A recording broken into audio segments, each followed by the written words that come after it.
Hello everyone, नमस्ते प्यारे बच्चों। आज मैं आपको व्यवसाय अध्ययन विषय के अंतर्गत ई बैंकिंग के बारे में बताऊंगी। पारस्परिक बैंक अपने ग्राहक को विभिन्न सेवाएं देते हैं, जिनमें ग्राहक से जमा स्वीकार करना, ग्राहकों को विभिन्न बैंकिंग सेवाएं उपलब्ध कराना तथा व्यक्तियों एवं कंपनियों को ऋण उपलब्ध कराना आदि शामिल हैं।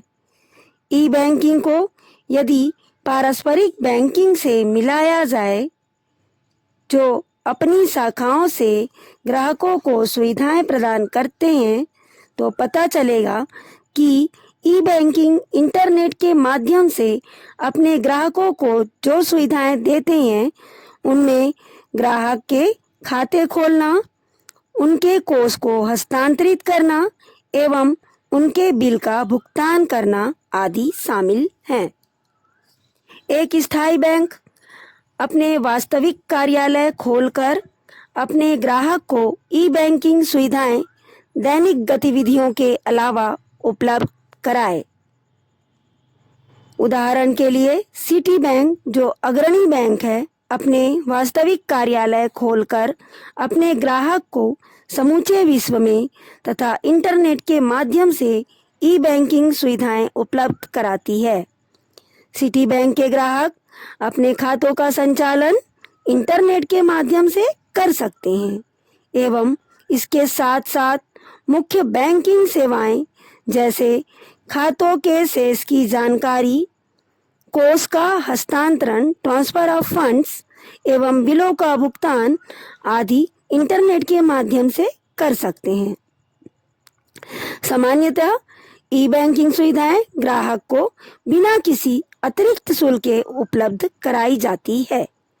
ग्राहक उन बैंक की ओर अधिक आकर्षित होते हैं जो अपने ग्राहकों को अपने खाते बिना किसी प्रतिनिधि के अथवा बिना बैंक कार्यालय में गए अपने खाते स्वयं संचालित करने की सुविधा उपलब्ध कराते हैं।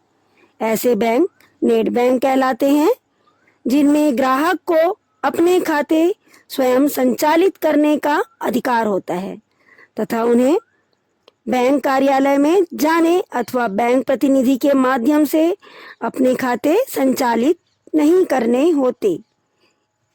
अब देखेंगे ई बैंकिंग के लाभ। ई बैंकिंग के लाभ को दो भागों में बांटा जा सकता है। पहला ग्राहकों की दृष्टि से, दूसरा बैंकों की दृष्टि से।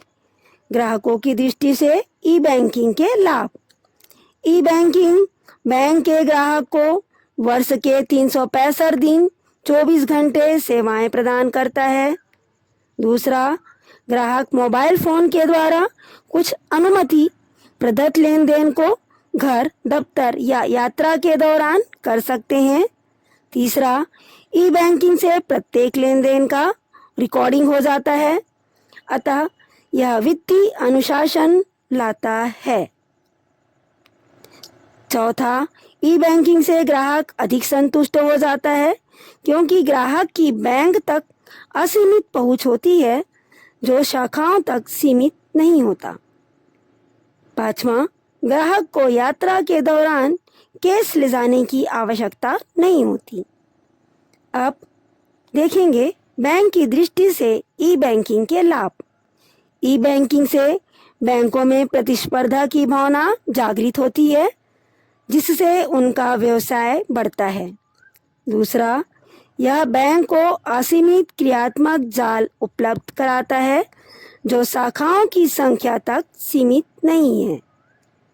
नेक्स्ट, बैंक की शाखाओं पर भार केंद्रीकृत डाटाबेस पद्धति की स्थापना कर कुछ लेखांकन क्रियाओं को कम करके कम किया जा सकता है।